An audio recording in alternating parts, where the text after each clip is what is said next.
Just imagine, how cool would it be to open your garage door and find a shiny new Porsche 911 GT2 RS? Sadly, I'm not that lucky, but I did get the next best thing. A chance to sit down with a near-finished build of Forza Motorsport 7 and take the virtual version of the 911 for a spin. Yes, I've played a huge chunk of the latest Forza and I'm here to tell you about all the things that I found out. Even better, I played it on the Xbox One X, so all this exclusive new gameplay is in glorious 4K. Whack up that YouTube resolution and let's hit the gas. What better way to drink in the amazing looks of Forza 7 on the Xbox One X than a lap of the Nürburgring Nordschleife? You've already seen the shorter Nürburgring GP track in action at E3, that's the one they used to show off a sudden rainstorm. This is its big brother, 12.9 miles of twisted road. That's a long time to look out the window and gawp at the world rushing by at 4K resolution at 60 frames per second. Though is it really any surprise that the technical wizards at Turn 10 have created such a stunning looking game? As they told us at Gamescom, they've been working towards 4K gaming for some time now. They made Forza Motorsport 6 Apex for PC and worked on the PC version of Forza Horizon 3. This is a team with loads of experience at making their Forza tech engine do incredible things. While our capture is 4K, what it doesn't show is the boost the game gets from high dynamic range lighting. This uses technology in HDR enabled televisions to punch up the light and dark areas and bring out a range of colors that you can't see on a regular screen. When you catch the beams of light over the forest, this really pops in HDR, letting you see that contrast a lot more clearly. But one of the reasons that it looks so damn good is down to photogrammetry, which is where you build textures from real-world photographs in what gives you that photorealistic look on surfaces as they go rushing by. In 4K, you can also see cracks and imperfections. Of course, all of this benefits everyone who plays on Xbox One as well. When a game is using better art assets at the source, we all benefit.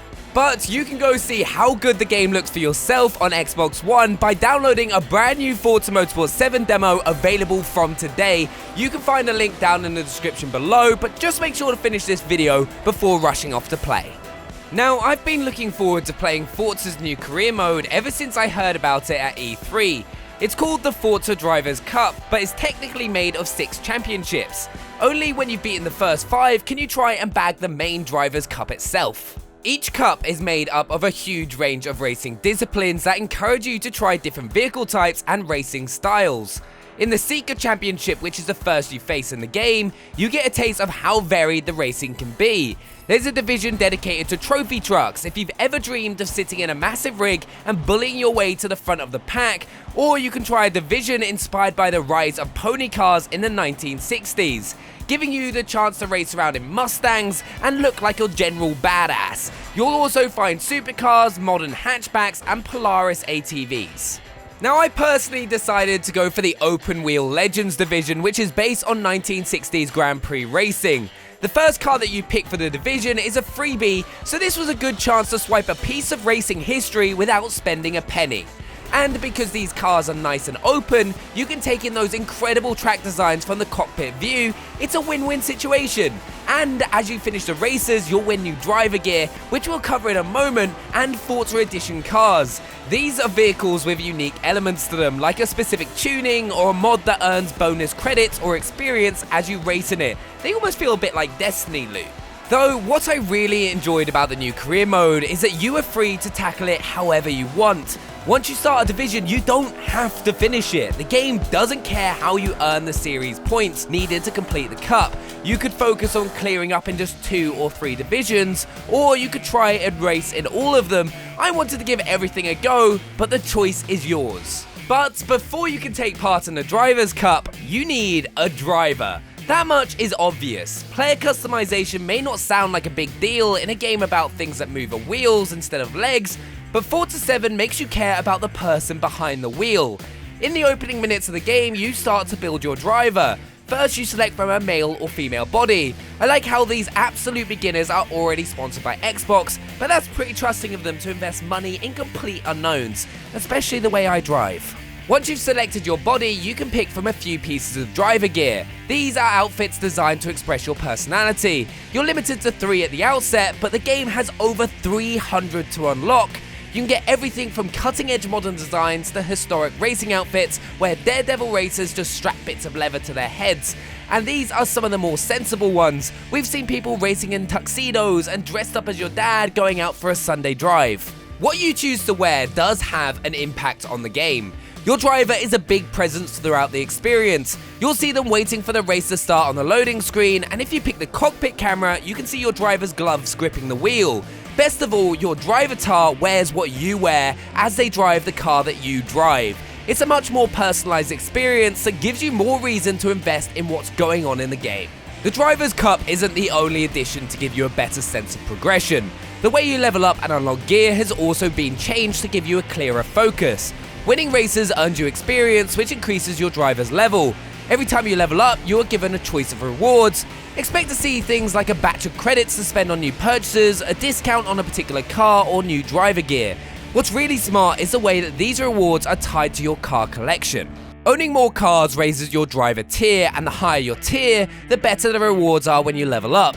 Of course, with better rewards, you can buy more cars, sending your tier up. It really encourages you to invest in your car collection instead of just buying a few old favourites and ignoring the rest. Having a higher tier also means you'll be given the chance to unlock super rare driver gear, which means you can start rubbing your new outfits in your mates' faces. Imagine how angry they'll be when your drivatar cuts them up on the final corner and does it wearing some comedy costume that you've unlocked. I also really like what the game is doing with mods. These were first introduced in Forza 6, where you could use them for extra credits or vehicle boosts. Here they're more about challenging yourself by beating their objectives. This might mean finishing in a certain position or above, racing with manual gears, or limiting your access to the racing line. Beat the objective that you set yourself and you earn more credits. You can also change the length of career events for more credits, increase a few laps into a long endurance race, and you can earn loads of credits, letting you unlock those cars much faster. Unless you've been locked in the boot of your car these last 4 months, you'll have seen Forza 7's stunning E3 demo, where you see a huge rainstorm break out over the Nürburgring. It's an impressive tech demo, and to prove that it wasn't just a scripted showcase, we wanted to try it out on another track. Of course, we had to give it a go on Maple Valley Raceway. This legendary track hasn't been seen since Forza 4, so it's a great way to see it make its Xbox One debut, and it looks even better in a storm. The dynamic weather has to be witnessed firsthand to get the full impact. It isn't just a sudden rain effect that's dumped on your head, the game really gives you the sense of a storm brewing. First, you'll see the skies get a bit overcast and the clouds begin to turn an evil colour. You'll notice the cloud shadows shifting on the road surface, which actually makes it harder to judge your clean racing lines. But listen over the sound of the engine and you'll be able to hear the distant rumble of a storm. When those first drops of rain begin to appear on the windscreen or the camera, you won't think much of them. And then the heavens open. In under a minute, you're pushing through a downpour and the road surface has lost its grip and puddles are dynamically gathering on the bends. If you want to get the best sense of how heavy the rain is, try driving through it in the cockpit view. Even if this isn't your normal view of choice, it has amazing sound design of the water thumping against the car. It's probably not going to do your best lap time any favors, but there's no denying it looks absolutely incredible.